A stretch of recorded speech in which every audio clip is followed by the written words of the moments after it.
Hi ಮಕ್ಕಳೇ, ಇವತ್ತಿನ ನಮ್ಮ ಕತೆ ಚಿನ್ನದಾತ ನಾಯಿ. ಸೂರಪ್ಪನ ತೋಟದ ಕೆಲಸ ಮುಗಿಸಿ ಮನೆಗೆ ಹೊರಟಿದ್ದ ರಾಮು. ತೋಟದಂಚಿನಲ್ಲಿ ಒಂದು ನಾಯಿ ಮರಿ ನೋವಿನಿಂದ ಕುಯ್ ಕುಯ್ ಎಂದು ಅಳುವುದು ಅವನಿಗೆ ಕೇಳಿಸಿತು. ರಾಮುವಿಗೆ ಪ್ರಾಣಿಗಳೆಂದರೆ ಪ್ರಾಣ. ಅವನು ತಕ್ಷಣ ಅದರತ್ತ ಓಡಿದ. ನಾಯಿ ಮರಿಯ ಕಾಲಿಗೆ ಪೆಟ್ಟಾಗಿತ್ತು.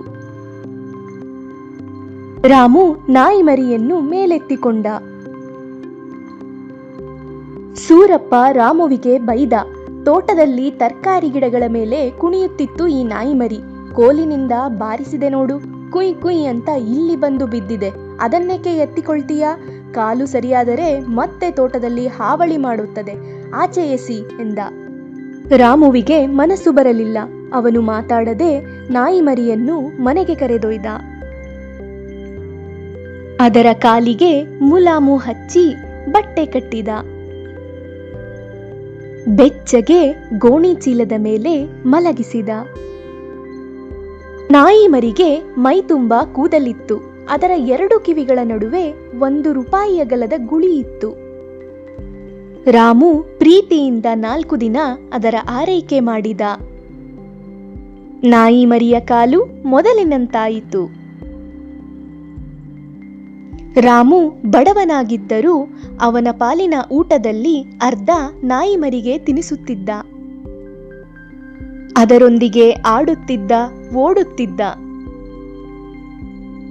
ನಾಯಿ ಮರಿಯನ್ನು ಹೊರಗೆಲ್ಲ ತಿರುಗಾಡಿಸುತ್ತಿದ್ದ. ಒಂದು ದಿನ ರಾಮು ನಾಯಿ ಮರಿಗೆ ಸ್ನಾನ ಮಾಡಿಸುತ್ತಿದ್ದ. ಅದರ ನೆತ್ತಿಯ ಗುಳಿಯಿಂದ ಒಂದು ಬಂಗಾರದ ನಾಣ್ಯ ಠಣ್ ಎಂದು ಕೆಳಗೆ ಬಿತ್ತು. ರಾಮು ಆಶ್ಚರ್ಯದಿಂದ ಅದನ್ನು ಅವರಮ್ಮನಿಗೆ ತೋರಿಸಿದ. ಅವನ ಅಮ್ಮ ಅದನ್ನು ಚಿನ್ನದಂಗಡಿಗೆ ತೋರಿಸಿದಳು. ಆ ನಾಣ್ಯ ಅಪ್ಪಟ ಬಂಗಾರವೆಂದು ಚಿನ್ನದಂಗಡಿಯವರು ದುಡ್ಡು ಕೊಟ್ಟರು. ರಾಮು ನಾಯಿ ಮರಿಗೆ ಚಿನ್ನದಾತ ಎಂದು ಹೆಸರಿಟ್ಟ. ಹೀಗೆ ತಿಂಗಳಿಗೊಮ್ಮೆ ನೆತ್ತಿಯಿಂದ ನಾಣ್ಯ ಉದುರಿಸುತ್ತಿತ್ತು ನಾಯಿ ಮರಿ.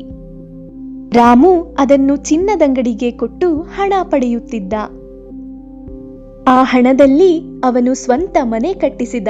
ಸ್ವಂತದ್ದೊಂದು ಹೊಲ ಖರೀದಿಸಿದ. ಈ ವಿಷಯ ಸೂರಪ್ಪನಿಗೆ ತಿಳಿಯಿತು.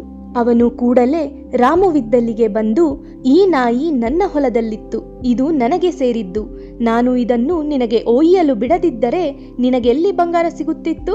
ಇದನ್ನು ಮನೆಗೊಯ್ಯುತ್ತೇನೆ ಎಂದು ರಾಮುವಿನ ಮನೆಯಿಂದ ಬಲವಂತವಾಗಿ ನಾಯಿ ಮರಿಯನ್ನು ಎಳೆದೊಯ್ದನು.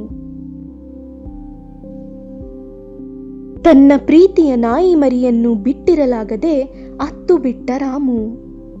ಆದರೆ ಸೂರಪ್ಪ ಆ ಮರಿಯನ್ನು ಚಿನ್ನಕ್ಕಾಗಿಯೇ ಎಳೆದೊಯ್ದಿದ್ದ. ಅವನಿಗೆ ಅದರ ಮೇಲೆ ಎಳ್ಳಷ್ಟು ಪ್ರೀತಿ ಇರಲಿಲ್ಲ. ಅದನ್ನು ನೋಡಿಕೊಳ್ಳುವ ತಾಳ್ಮೆಯೂ ಇರಲಿಲ್ಲ. ಅವನು ಅದಕ್ಕೆ ಸರಿಯಾಗಿ ತಿನ್ನಲು ಕೊಡದೆ ಅದು ಉದುರಿಸುವ ಬಂಗಾರದ ನಾಣ್ಯಕ್ಕಾಗಿ ಕಾಯುತ್ತಿದ್ದ. ಪಕ್ಷವಾದರೂ ಚಿನ್ನ ಸಿಗಲಿಲ್ಲವೆಂದು ಚೆನ್ನಾಗಿ ಹೊಡೆದ. ರಾಮುವನ್ನು ನೆನೆಸಿಕೊಂಡು ನಾಯಿ ಮರಿ ಕೊರಗಿತು. ಪ್ರೀತಿಯಿಲ್ಲದೆ ಸೊರಗಿತು.